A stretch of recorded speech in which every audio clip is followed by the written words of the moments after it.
Om Swastiastu. Om Swastiastu. Tribuners, Semeton Tribun Bali. Saat ini saya berada di kampus Unhi Denpasar. Senang sekali, berbahagia sekali. Pada kesempatan ini saya bersama Rektor Unhi Denpasar, Bapak Profesor Dr. Derha Imade Damriaso MS. Punapi gatro Pak. Becik, sehat-sehat. Rahayu niki. Rahayu, dumugi sareng sami rahayu. Matur semua niki atas kesempatannya, Prof. Prof, kita mau bincang-bincang ini diskusi seputar haluan pembangunan Bali 100 tahun ke depan.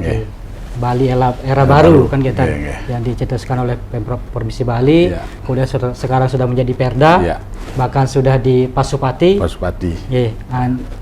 Pak Rektor sebagai salah satu sebagai koordinator kelompok ahli pembangunan Provinsi Bali tentu terlibat langsung kan dalam penyusunan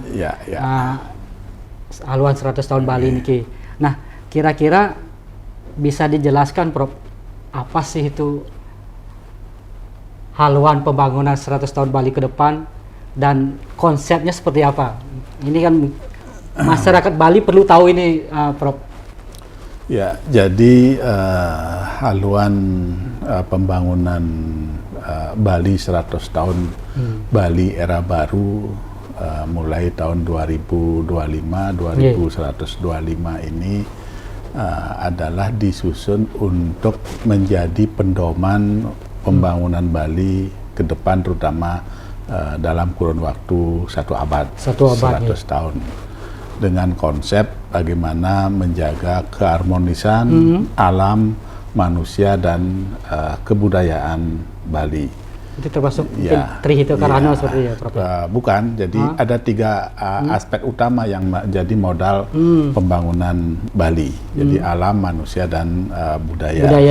Jadi oleh karena itu di dalam dokumen sebagai lampiran dalam Perda nomor 4 tahun 2023 tentang haluan pembangunan Bali 100 tahun Bali era baru, itu dimuat tentang Bali tempo dulu, kemudian Bali masa kini, kemudian Bali masa depan, 100 tahun ke depan. Nah, di dalam Bali tempo dulu itu juga dimuat tentang bagaimana alam Bali tempo dulu, kemudian bagaimana manusia Bali tempo dulu, kemudian bagaimana kebudayaan Bali tempo dulu, sehingga Bali menjadi seperti ini.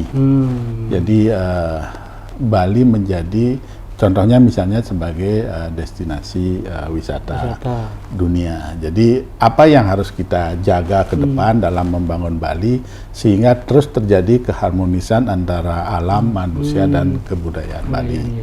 Nah, kemudian di dalam dokumen tersebut juga dijelaskan terkait dengan Bali masa kini, yaitu Bali dari masa kemerdekaan sampai saat ini, apa yang telah dibangun oleh pemerintah Provinsi Bali. Nah, kemudian juga di dalam dokumen haluan Bali, haluan pembangunan Bali 100 tahun Bali era baru ini juga memuat suatu peristiwa yang tidak pernah kita duga, yaitu terkait dengan penanganan pandemi COVID-19. Itu di masa kini.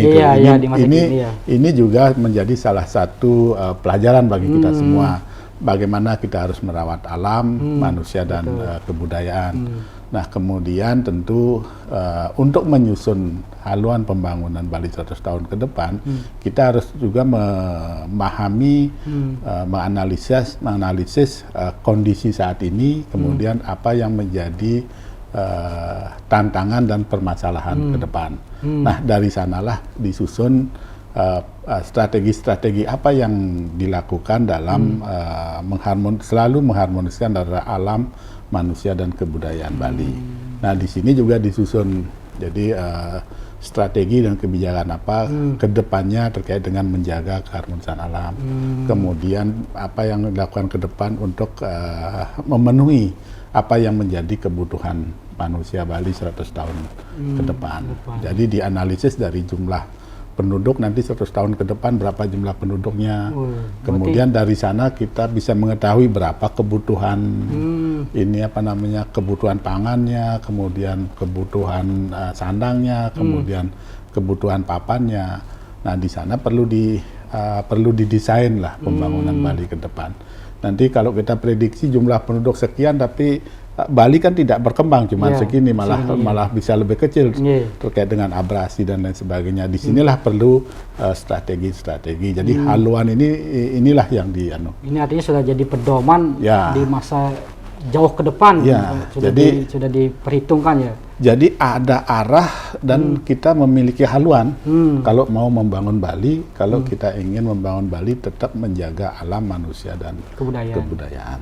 Dan haluan ini berbeda dengan roadmap ya? Ya, berbeda dengan peta jalan ya, Prof? Nanti haluan ini bisa dituangkan dalam bentuk peta jalan apakah 20 tahun, tiap-tiap 20 tahun. Dan ini nanti menjadi pedoman dalam menyusun rencana pembangunan jangka panjang. PJPD, kemudian untuk juga menyusun rencana pembangunan jangka menengah.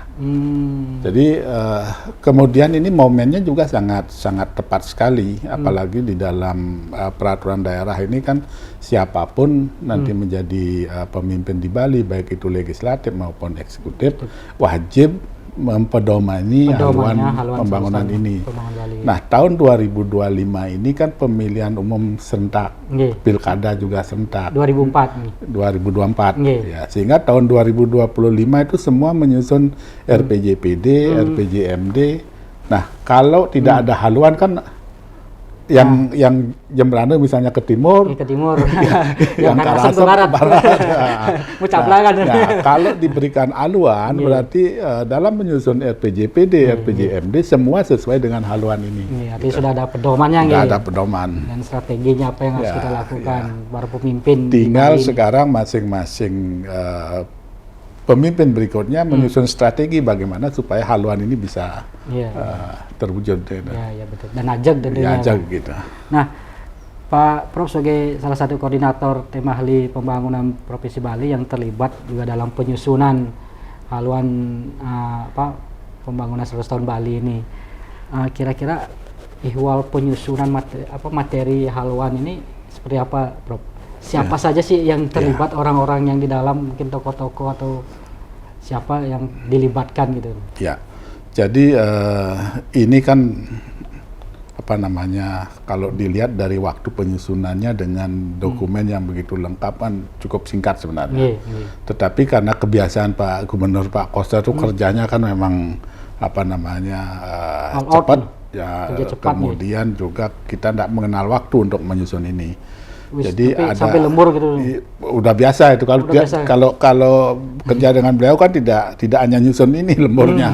Jadi setiap ada program-program yang harus kita selesaikan itu paling cepat lah selesai 12:30 jam 1. Dan haluan itu termasuk cepat disusunnya. Nah, kalau ini kan dari segi tahapannya saya kira udah cukup cukup matang lah. Jadi yang pertama ada FGD terbatas untuk menyusun kerangkanya. Kemudian ada FGD perluas dengan mengundang beberapa tokoh, terutama akademisi dari berbagai disiplin ilmu, dari semua unsur-unsur yang diperlukan dalam penyusunan ini, haluan pembangunan ini. Kemudian setelah FGD diperluas dilakukan seminar ya. Kemudian dilakukan selanjutnya dengan mengundang pemerintah pusat, baik dari Bappenas, kemudian dari BPIP, kemudian dari BRIN. Nah, dari sana diberikan masukan-masukan. Kemudian baru disempurnakan, kemudian baru diajukan bersama-sama diajukan ke DPRD untuk dibahas sesuai dengan bagaimana proses pengusulan dari peraturan daerah. Artinya tahapannya memang sudah lengkap ya. Kalau menurut saya ini dari aspek ilmiahnya ini sudah melibatkan seluruh komponen masyarakat. Seluruh komponen dan stakeholder. Dan ini juga dari awal sudah disampaikan oleh media kan, sehingga masyarakat diberikan peluang untuk memberikan masukan-masukan. Jadi ini sudah sangat komprehensif terkait dengan haluan Bali 100 tahun ke depan. Karena ini kita menyusun nasibnya Bali 100 tahun, ini kan harus melibatkan semua pihak. Dan sudah ditetapkan menjadi perda dan oleh ditetapkan oleh DPR, kemudian juga Kemendagri, sehingga dituangkan dalam bentuk peraturan daerah yang sudah diundangkan. Diundangkan ya. Dan juga sudah di Pasupati ya. Secara niskala malah sudah di Pasupati di Besakeh, artinya tidak hanya secara skala melalui peraturan daerah dan disaksikan ide dari yang melingkar pura Penataran Agung Besakeh bahwa kita punya komitmen untuk melaksanakan haluan pembangunan Bali 100 tahun Bali era baru. Jadi itu adalah komitmen kita, komitmen masyarakat Bali, tidak hanya komitmen siapapun menjadi pemimpin Bali ke depan. Jadi harus sesuai dengan skala dan skala juga ya. Karena kearifan lokal Bali kayak gitu.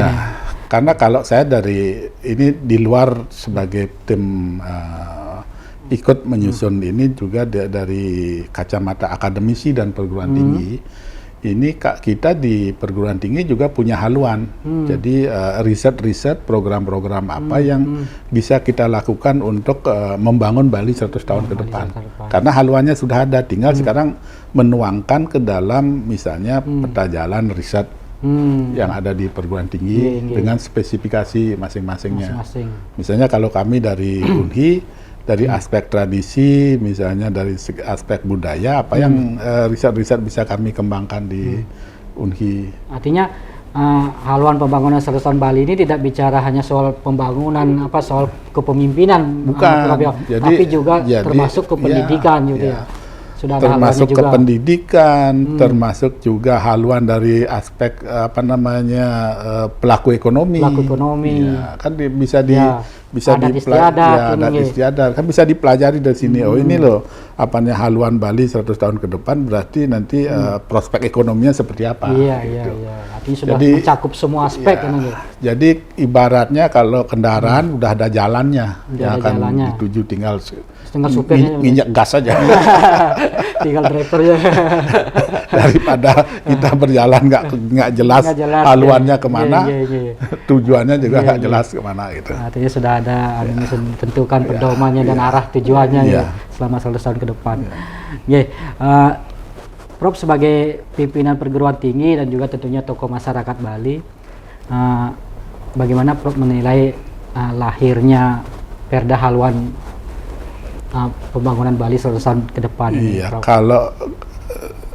kalau saya sih melihat bahwa kewajiban kalau misalnya daerah itu memiliki, negara pun memiliki haluan untuk membangunnya. Nah, artinya ini baru Bali aja yang sepertinya punya haluan kalau ini. dilihat dari apa yang disampaikan oleh Menteri Bappenas misalnya, itu baru Bali yang memiliki haluan pembangunan 100 tahun.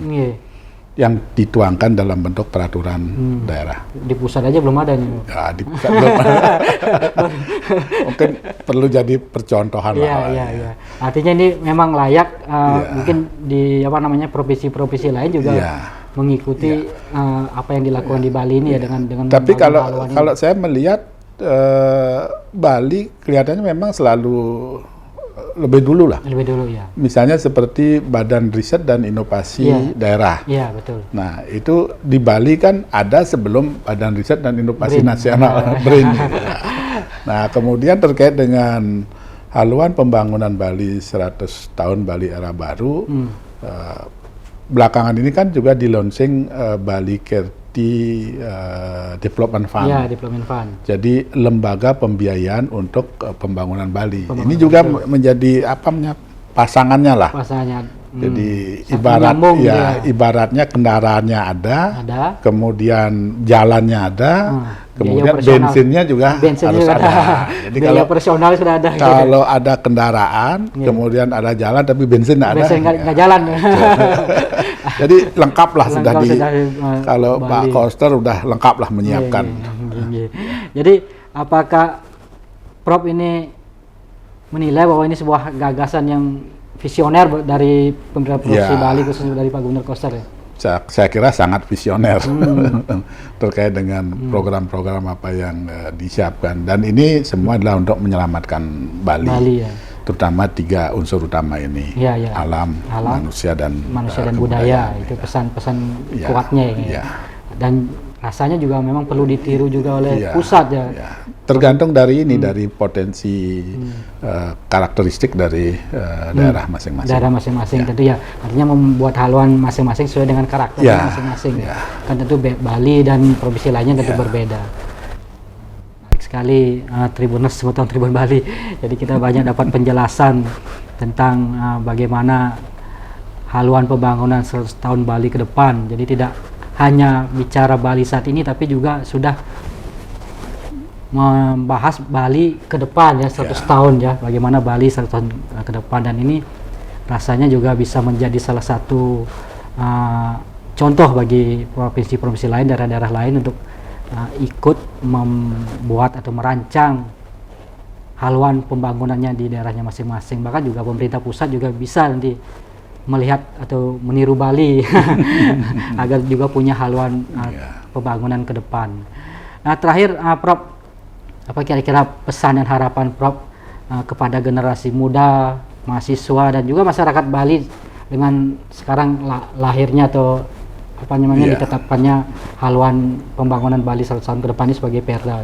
Iya, jadi dengan adanya haluan pembangunan Bali 100 tahun Bali era baru ini, kan saya sampaikan tadi memuat bagaimana Bali tempo dulu, masa kini, dan kemudian apa permasalahan dan tantangannya, apa yang harus kita lakukan ke depan untuk menjaga Bali tetap harmonis antara alam, manusia dan kebudayaan ini. Tentu sebagai generasi muda ke depan itu bagaimana secara konsisten melaksanakan sesuai dengan haluan ini dengan strategi-strategi yang disesuaikan dengan kondisi nanti ke depannya.